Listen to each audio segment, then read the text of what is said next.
Karp Osipovich se despertó por el silencio. No por un grito, no por un golpe en la puerta, sino por el silencio. Ese mismo que precede a la desgracia, cuando hasta los perros dejan de ladrar y el viento se aquieta entre las ramas. Yacía inmóvil, mirando la oscuridad del techo. A su lado, Akulina respiraba de manera uniforme, abrazando a la más pequeña, Natalia. La niña de 2 años resoplaba, sin saber que esa noche se decidiría su destino. ¿No duermes? El susurro de su esposa era apenas audible. No, yo tampoco. Karp se sentó en el banco, escuchando atentamente. En algún lugar lejano, al otro lado del río, parpadeaban unas luces. Ayer no estaban, y hoy, sí. Y eso solo podía significar una cosa. Se llevaron a Erofei hace 3 días, dijo Akulina, sentándose a su lado. Marfa vino corriendo mientras estabas en el puesto de caza. Dijo que fue por la fe.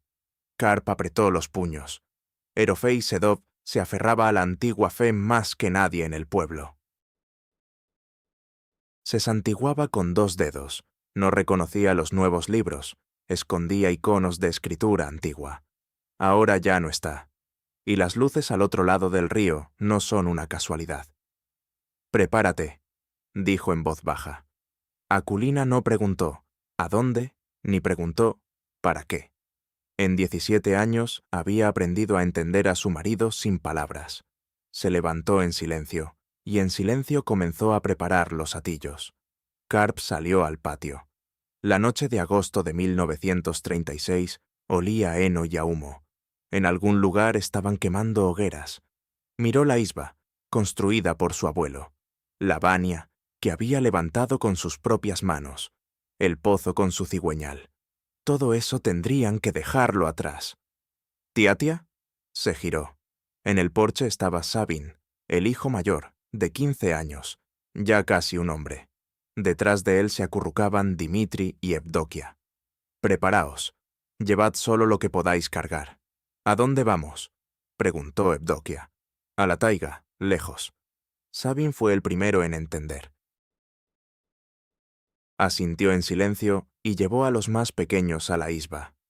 Karp entró en el cobertizo, sacó de debajo del heno los sacos que había preparado de antemano.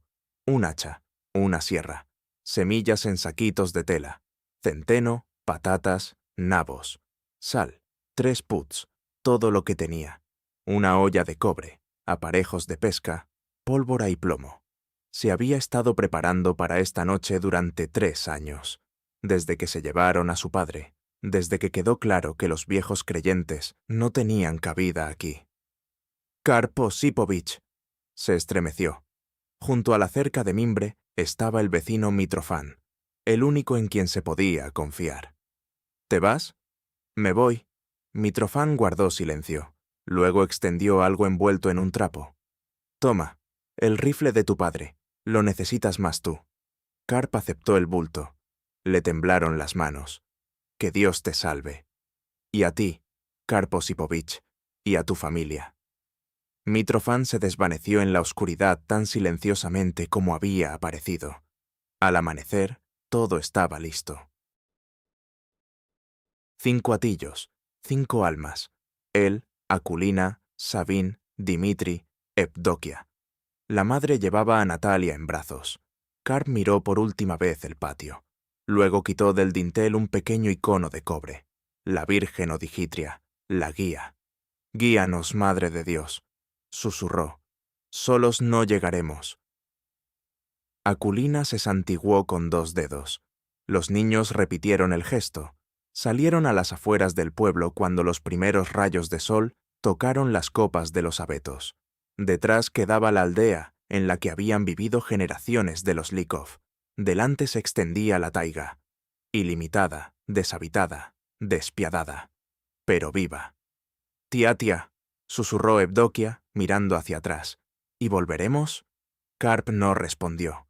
Miraba hacia el este, donde, a cientos de verstas de taiga impenetrable, se escondían las montañas sayanes. Allí, en los desfiladeros, donde ningún comisario llegaría, construirían una nueva vida, o perecerían en el intento. «Vamos», dijo. El camino es largo. Y la familia Likov se adentró en lo desconocido, dejando atrás un mundo que nunca más sería su hogar. La taiga llevaba 3 semanas poniéndolos a prueba.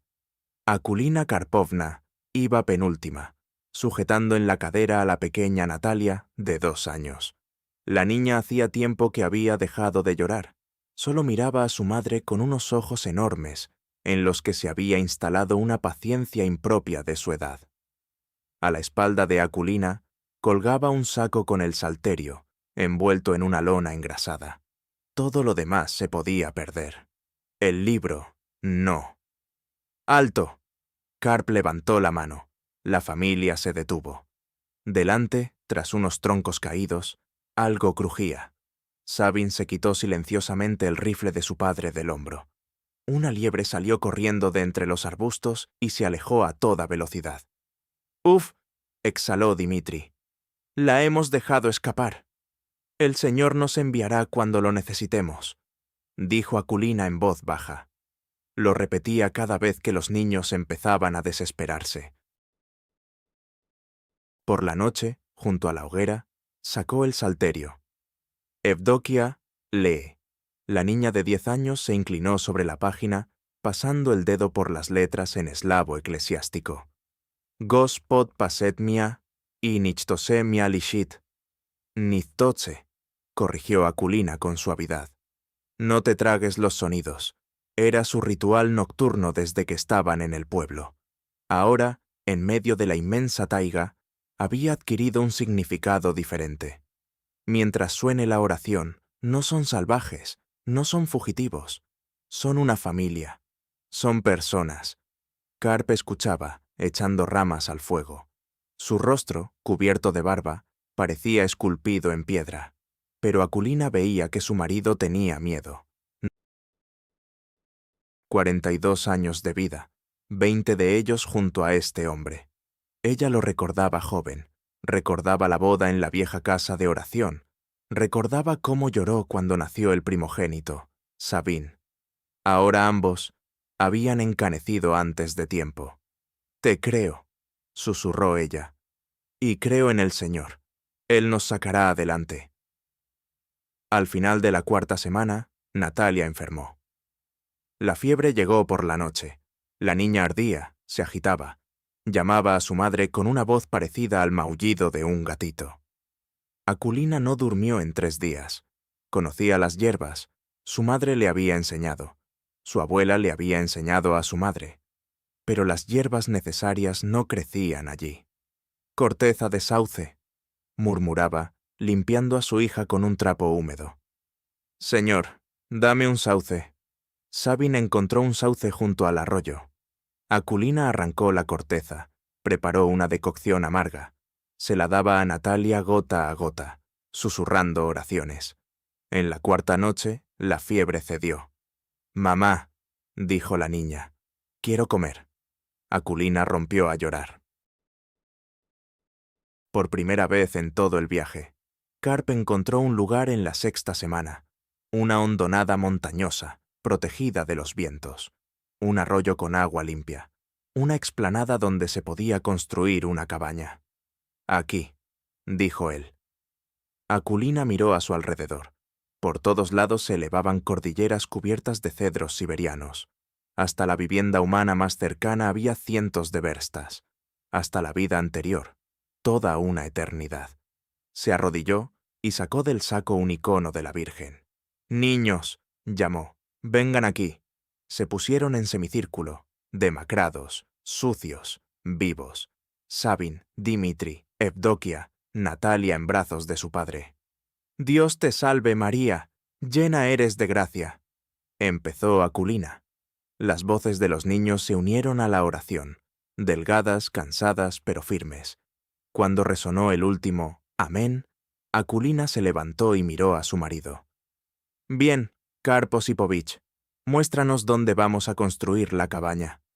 Karp sonrió. Por primera vez en 6 semanas, la taiga los había acogido. Ahora quedaba sobrevivir. Sabin taló el primer árbol hasta hacerse ampollas sangrantes. Sujeta el hacha más cerca de la cabeza, le enseñaba su padre. No golpees con fuerza, sino con peso. Sabin tenía 15 años, pero el hacha en sus manos se movía torpemente, como si fuera ajena. En el pueblo ayudaba a su padre. Trae, lleva, sujeta. Allí tenía que trabajar a la par. El alerce cedió al 47º golpe. Cayó con estrépito, espantando a las perdices. El primero, exhaló Sabin, mirando sus palmas desolladas. Quedan 49 más, respondió Karp. Tenemos que terminar antes de la nieve. Quedaban 6 semanas para la nieve. Akulina y los niños cavaban una zanja, una vivienda temporal. Evdokia, que apenas había cumplido 7 años, transportaba tierra en una cesta de corteza de abedul. Dimitri, un año menor que Sabin, cortaba ramas de abeto para el techo. Natalia estaba sentada en el musgo, concentrada en desmenuzar una piña. «Mamá, ¿falta mucho para que esté profunda?», preguntó Evdokia. «Hasta que quepamos de pie. Cava, hija». Por la noche habían cavado un hoyo de 1 metro, cubrieron el fondo con ramas de abeto, lo taparon con varas y corteza de abedul. Los 6 Likov apenas cabían dentro, pero era mejor que pasar la noche al aire libre. «Está estrecho», se quejó Dimitri. «En la tumba está más estrecho», cortó Karp. «Duerme». Sabin se despertaba antes del amanecer. Afilaba las hachas, encendía el fuego, calentaba agua para su madre, luego, al bosque, a talar árboles hasta la oscuridad. Al 5.º día, taló el primer alerce con 20 golpes. «Vales», dijo su padre. Para Karp ese era el mayor elogio. Al 10.º día, Sabin despellejó la primera liebre que cayó en la trampa. Le temblaban las manos, pero el cuchillo iba seguro. Su padre le había enseñado en el pueblo. «No estropees la piel», ordenó Karp. «En invierno cada trozo será útil». La liebre estaba flaca, nervuda. Akulina la cocinó con cebolla silvestre y raíces. Los 6 comieron del mismo cuenco, quemándose, atragantándose, dando gracias a Dios por cada bocado. A mediados de septiembre levantaron una estructura de 4 troncos. Ajustaban los troncos sin un solo clavo. No había clavos. Rellenaban las grietas con musgo, que los niños recogían en cestas. «Sabin, ven aquí», llamó su padre. Estaba de pie junto a la pared sin terminar, sujetándose la cintura. Tenía el rostro gris, en los ojos una impotencia desconocida para Sabin. «La espalda se me ha agarrotado», confesó Karp. «Termina tú. Yo te mostraré cómo». Durante 3 días, Sabin trabajó por 2. Levantaba troncos que no podía levantar. Cortaba esquinas que no sabía cortar. Su padre estaba sentado a su lado, dando órdenes. «A la izquierda, corta más profundo. Así no manazas». Al 4.º día, Karp se levantó. Observó el trabajo en silencio.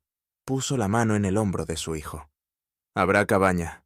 Sabin solo asintió. No tenía fuerzas para hablar. La primera nieve los sorprendió una semana antes de terminar. Aún no había techo, solo varas cubiertas de corteza de abedul. «Trabajamos», dijo Karp. Trabajaron bajo la nieve. Trabajaron bajo la lluvia. Trabajaron cuando los dedos dejaron de doblarse. Terminaron el techo en la noche de la protección de la Madre de Dios. Akulina encendió la estufa de piedras, hecha con cantos rodados del río. El humo entró en la cabaña. La chimenea no tiraba bien. «No importa», dijo ella, tosiendo. «Nos asfixiaremos, pero estaremos calientes». Los niños se rieron, por primera vez en 3 meses. Esa noche, Sabin salió para hacer sus necesidades y se detuvo en el umbral. Sobre las montañas colgaban las estrellas, grandes, brillantes, imposibles. No se veían así en el pueblo. El humo de las chimeneas, la luz de las ventanas lo impedían. Aquí no había humo ni luz, solo su cabaña, la única lucecita en cientos de verstas. «Estamos vivos», pensó Sabin. Miró sus manos. Los callos se habían endurecido, se habían convertido en una armadura. Los dedos, que hace un mes no podían sujetar un hacha, ahora conocían cada una de sus curvas. Desde la cabaña llegó la voz de su madre, que recitaba la oración de la noche. Sabine se santiguó mirando las estrellas y volvió a entrar. La primera nevada estaba por llegar. No sabía si la sobrevivirían, pero sus manos estaban listas. Natalia se despertó porque no podía respirar. Sentía el pecho oprimido, como si alguien le hubiera puesto una piedra encima. Jadeó, intentando aspirar aire, y su madre apareció al instante a su lado.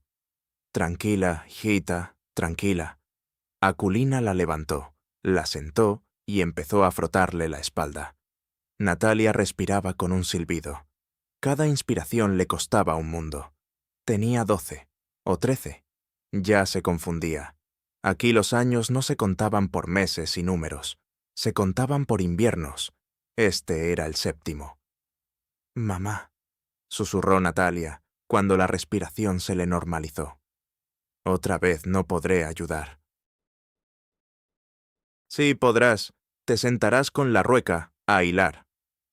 Natalia sabía que su madre decía eso para que no se sintiera una carga, pero lo era.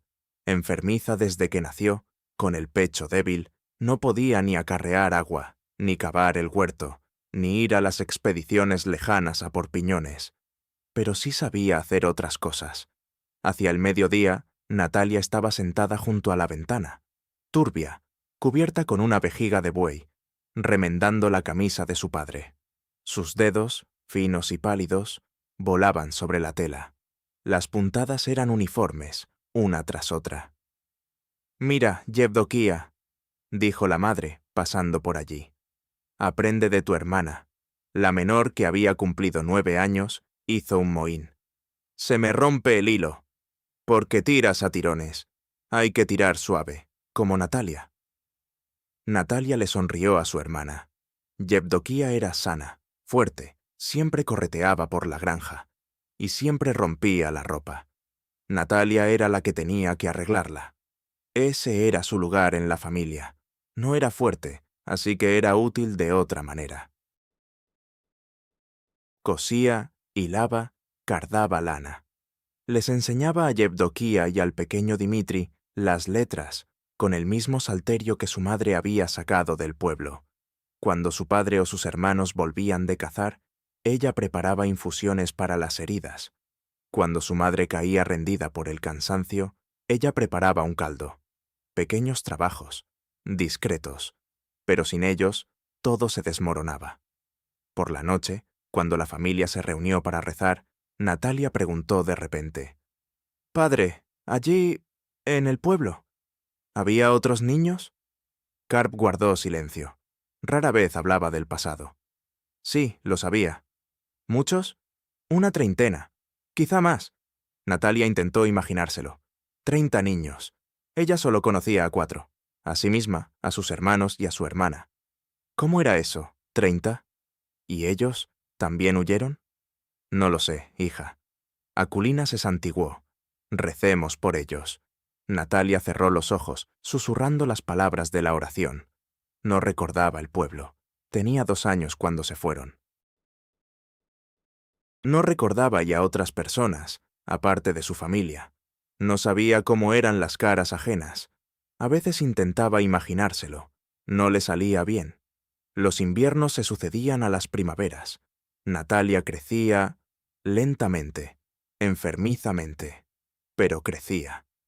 La dolencia del pecho no la abandonaba. Cada otoño yacía postrada. Cada primavera se recuperaba. Su madre decía: «Dios te está poniendo a prueba». Su padre decía: «Te harás más fuerte». Sus hermanos no decían nada. Simplemente le traían las primeras bayas, pieles suaves para que se sentara, plumas de pájaro para que se entretuviera.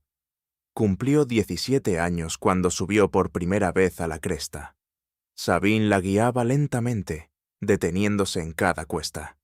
Natalia jadeaba, se agarraba a los árboles, pero seguía. Necesitaba verlo. Y lo vio.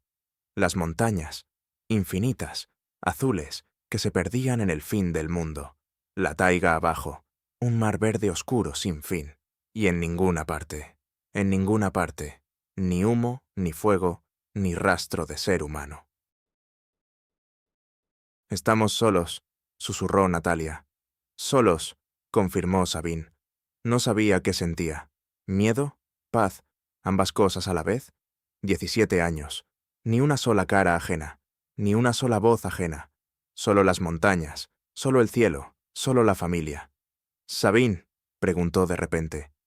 ¿Y nosotros estaremos aquí para siempre? Su hermano guardó silencio durante un largo rato. No lo sé, Natasha. Quizá para siempre. Ella asintió. Por alguna razón, eso no la asustó. Por la noche de ese día, Natalia escuchó por primera vez un rugido lejano. Extraño, grave, diferente al trueno. Dimitri nació en la taiga en invierno del año 40. El primero de los Likov que no conoció otro mundo. El parto de Akulina fue difícil. Duró 2 días. Karp se movía inquieto por la isba, hirviendo agua, rezando. Natalia, de 4 años, se acurrucaba junto a la estufa y lloraba de miedo.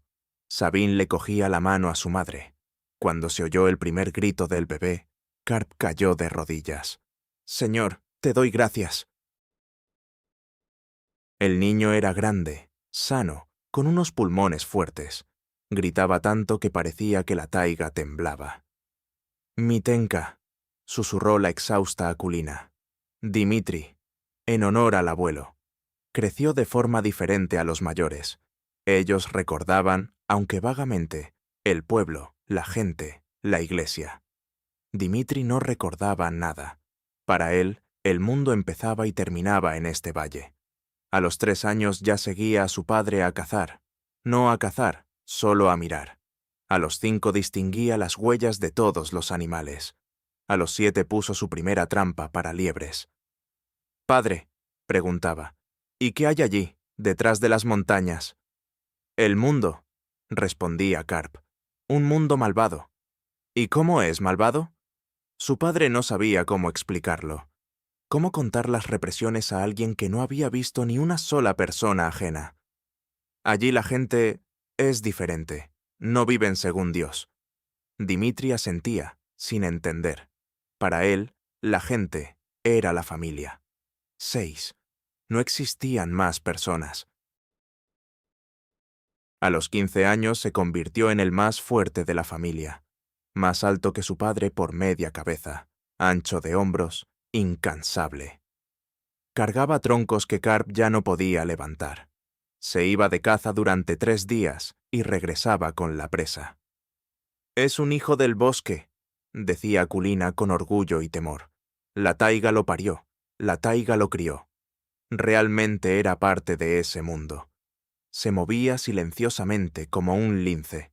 Olía el clima con un día de anticipación. Entendía el lenguaje de los pájaros. Cuando se preocupan, cuando están tranquilos. Pero a veces Dimitri se quedaba inmóvil en la cresta de la montaña y miraba el horizonte. Algo lo atraía hacia allá, más allá del borde del mundo conocido. Tenía 18 años cuando vio un avión por primera vez. Natalia había escuchado un extraño zumbido antes, lejano, incomprensible. Pero aquel día de verano el sonido se acercó, y entonces, sobre el fondo de las nubes, apareció una sombra. Dimitri estaba de pie en un claro, con la cabeza levantada. Un pájaro de hierro, enorme, rugiendo cortando el cielo. No se asustó, no sabía cómo tener miedo, pero por primera vez en su vida sintió, el mundo es más grande de lo que pensaba, mucho más grande. «¡Tío!», gritó, irrumpiendo en la cabaña. «¡Allí, en el cielo!». Karp salió, miró tras el punto que desaparecía. Su rostro se endureció. «Lo he visto», dijo con voz ronca. «Son sus máquinas. Ahora vuelan». «¿Máquinas? ¿De hierro?» «De hierro. Hay gente sentada dentro». Dimitri no podía creerlo. ¿Gente volando? ¿Como pájaros? «Tío, ¿y ellos nos vieron?» Karp guardó silencio durante mucho tiempo. «Tal vez nos vieron, tal vez no. Reza para que no nos hayan visto». Después de ese día, Los aviones comenzaron a aparecer con más frecuencia. A veces, puntos lejanos. A veces, más cerca, con un zumbido claro. Karp prohibió encender grandes hogueras durante el día. El humo se ve desde arriba. Prohibió salir a lugares abiertos cuando se oía el zumbido. «¡Escondeos!», repetía. «¡Escondeos siempre!». Dimitri obedecía, pero cada vez que oía el rugido en el cielo, se quedaba inmóvil y miraba hacia arriba. En sus ojos ardía algo que Karp temía más que nada: curiosidad. «Hay gente allí», le susurraba Dimitri a su hermana Natalia. «Gente viva. Vuelan». «¿Y qué?», preguntaba ella. «Nada, simplemente. ¿Son muchos? ¿Allí, detrás de las montañas?». Natalia no sabía qué responder. Ella misma a veces pensaba en eso. Un día, Dimitri encontró en la ladera lejana una cosa extraña, un trozo de metal brillante, obviamente no natural, un fragmento de algo. Lo llevó a casa. Karp palideció. «¿Dónde lo encontraste?». «En la ladera sur. Estaba tirado allí». El padre le dio vueltas al fragmento en sus manos durante mucho tiempo. Luego, en silencio, lo arrojó al fuego. «Olvídalo. No hubo nada». Pero Dmitri no podía olvidar. Sombras en el cielo, hierro del cielo. El mundo estaba cambiando. El mundo se acercaba, y el joven de 18 años, nacido en la taiga, sintió por primera vez: su soledad no es eterna. Tarde o temprano, el mundo los encontrará. Agafia nació en el invierno más hambriento, febrero del 44. Akulina tuvo un parto difícil. Se debatió en la fiebre durante 3 días. Natalia, que cumplía 10 años, tomaba a su madre de la mano y leía oraciones con voz entrecortada. Karp caminaba de la cabaña al arroyo y de regreso, sin encontrar su lugar. Cuando se escuchó el primer grito del bebé, cayó de rodillas directamente en la nieve. «Es una niña», dijo Evdokia, sacando el envoltorio. «Débil, pero viva». Agafia fue bautizada en una tina de madera, la misma que habían traído del pueblo hacía 8 años. El agua estaba helada, no había otra. El bebé ni siquiera lloró, solo miraba con ojos oscuros a través de la gente.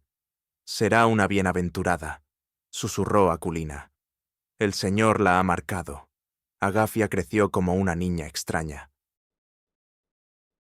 No era caprichosa, no lloraba. Podía sentarse inmóvil durante horas, mirando el fuego o el agua. Su primera palabra no fue «mamá» ni «tío». Dijo «Madre de Dios», señalando el icono en la esquina roja. Tenía 5 años cuando preguntó por primera vez: «¿Hay otras personas?». Karp se quedó paralizado sobre el cuenco. «¿Qué otras?». «Bueno, que no seamos nosotros. Otras». «No hay», cortó el padre. «Estamos solos. Así lo decidió el Señor». Agafia asintió y no preguntó más. Pero a veces Natalia notaba cómo su hermana menor miraba las montañas durante mucho tiempo, hacia donde se ponía el sol.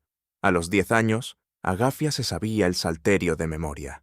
No lo leía, lo recordaba. Akulina lloraba de alegría. «Ella es quien guardará la fe», le decía a su marido. «Un alma pura. No conoce la inmundicia mundana». Agafia realmente no sabía mucho. No sabía qué era el dinero, un pueblo, un caballo, pan del horno.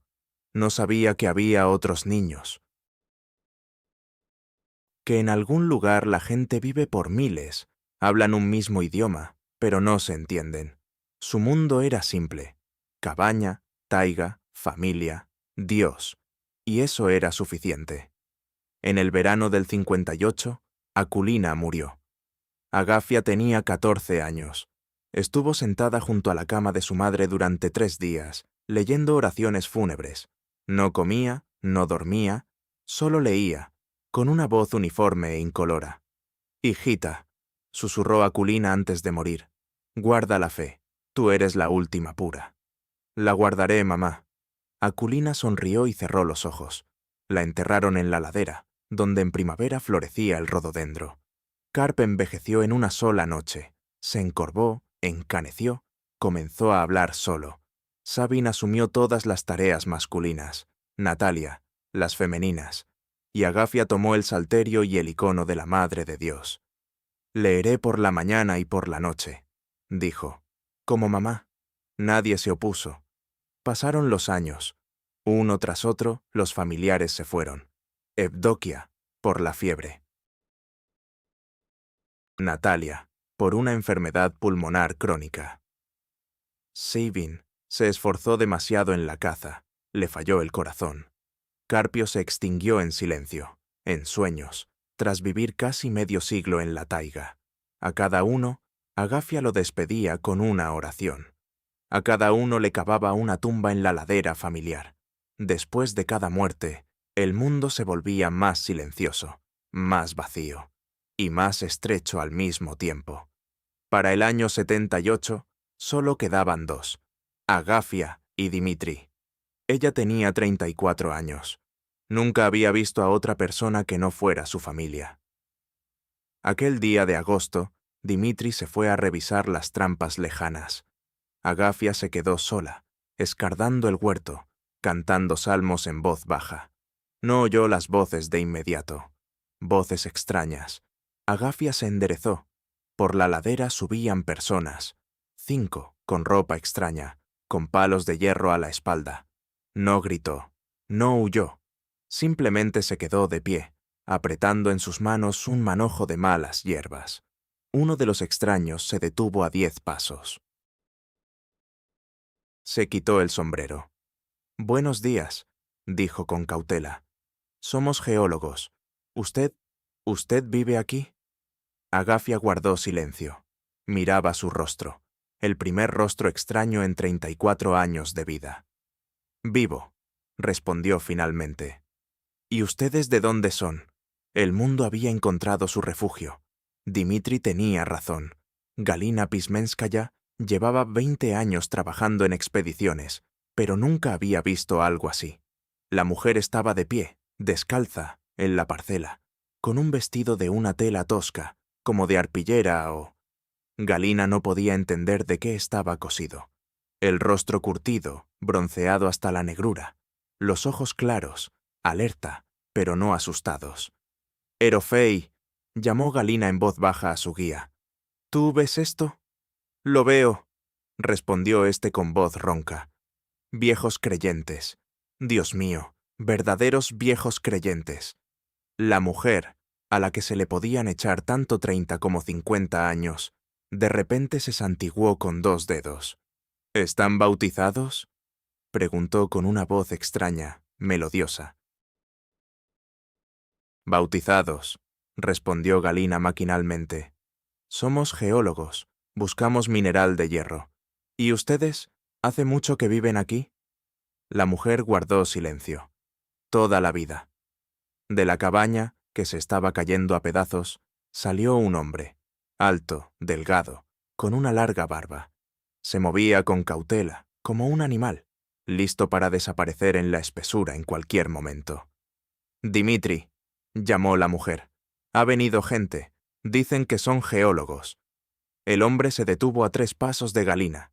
La miraba con avidez, con curiosidad, examinando su chaqueta, su mochila, los prismáticos que llevaba al cuello. «¿Qué es eso?», preguntó, señalando los prismáticos. «Prismáticos, para ver a lo lejos. ¿Quiere probar?» Galina se quitó lentamente el aparato y se lo tendió. Dimitri lo tomó como si fuera una reliquia o una bomba. Se lo llevó a los ojos y se echó hacia atrás. «Hechicería», exhaló. «Agafia, las montañas están cerca». «No es hechicería», dijo Galina con suavidad. «Es ciencia». Cristales especiales que aumentan. Dimitri volvió a mirar. Luego otra vez. No podía dejar de mirar. «Cristales», repitió. «Y nosotros no hemos visto cristales. ¿Cuántos años, Agafia?» «Yo no he visto nunca», respondió ella en voz baja. Galina sintió un escalofrío en la espalda. Empezaba a entender. «Perdonen, ¿ustedes nacieron aquí?» «Nací». en el año 44. ¿Y nunca han salido a ver gente? Agafia negó con la cabeza. Mi padre no lo permitía. Decía que allí hay muerte, que allí está el poder del anticristo. Galina se sentó directamente en el suelo. Las piernas no la sostenían. 34 años. Esta mujer llevaba 34 años sin ver a otras personas. No sabe que la guerra terminó. No sabe nada de Gagarin. No sabe nada. La guerra. Empezó Galina con cautela. Hubo una gran guerra. Con los alemanes. ¿Lo saben? ¿Qué guerra? Dimitri bajó los prismáticos. ¿Con quién? Con Alemania. Murieron 20 millones. Nosotros ganamos. El hermano y la hermana se miraron. 20 millones, repitió Agafia. ¿De almas humanas? Sí. Agafia se santiguó. Sus labios se movieron. Estaba rezando. Dimitri guardó silencio. Luego preguntó. ¿Y el zar? ¿Hay zar? No hay zar. Hace mucho que no lo hay. Desde el año 17. ¿Quién gobierna entonces? El poder soviético. El partido. Dimitri asintió. Lenta, pesadamente. Mi padre lo decía. Los soviets. De ellos huimos. De repente sonrió, de forma inesperada, luminosa. ¿Y ustedes volverán? Galina miró a aquel hombre, un hombre de 50 años con los ojos de un niño que ha visto un milagro. A su hermana, que aún susurraba una oración por 20 millones de almas desconocidas. Volveremos, dijo ella. Seguro que volveremos. Aún no sabía que 3 años después Dimitri moriría. Lo mataría un resfriado común, traído del mundo exterior. El mundo encontró a los Likov, y el mundo los acabará de destrozar. Carpio Osipovich murió el 16 de febrero de 1988, en silencio, en sueños, como un justo. Agafia lo encontró por la mañana. Estaba tumbado en el banco, con las manos cruzadas sobre el pecho, como si él mismo se hubiera preparado. El rostro tranquilo, sereno. Tenía 87 años. No lloró. Leyó el Salterio, toda la noche, todo el día siguiente. La voz no le tembló. Las lágrimas llegaron más tarde, una semana después, cuando, maquinalmente, llamó. Padrecito, la papilla se enfría. Y escuchó el silencio. El helicóptero llegó en marzo. Galina Pismenskaya, envejecida durante estos años, abrazó a Agafia. Esta no se apartó, solo se quedó paralizada. Agafia Karpovna. Galina hablaba con suavidad, con cautela. No puede quedarse aquí sola. Hemos encontrado a sus familiares, viejos creyentes, en Kuzbas. La acogerán como a una hija. Agafia guardó silencio. O un apartamento, en el pueblo de los geólogos, cálido, con estufa. Estará cerca de la gente. ¿De qué gente? Galina no entendió la pregunta de inmediato. Normales, bondadosos, que les ayuden. Agafia levantó los ojos, claros como el cielo invernal. He vivido 44 años sin gente. Mi padre, mi madre, mis hermanos, mis hermanas, todos yacen aquí. ¿Cómo voy a abandonarlos? Pero en invierno, sola, usted perecerá. El Señor no me abandonará. No era obstinación, no era locura. Galina comprendió de repente. Para Agafia, irse de allí sería una traición a todo en lo que creía su familia, a todos a quienes amaba. Me quedaré, dijo Agafia. Aquí está mi hogar, aquí está mi fe, aquí moriré. Los años pasaron. Agafia aprendió todo lo que antes hacían otros.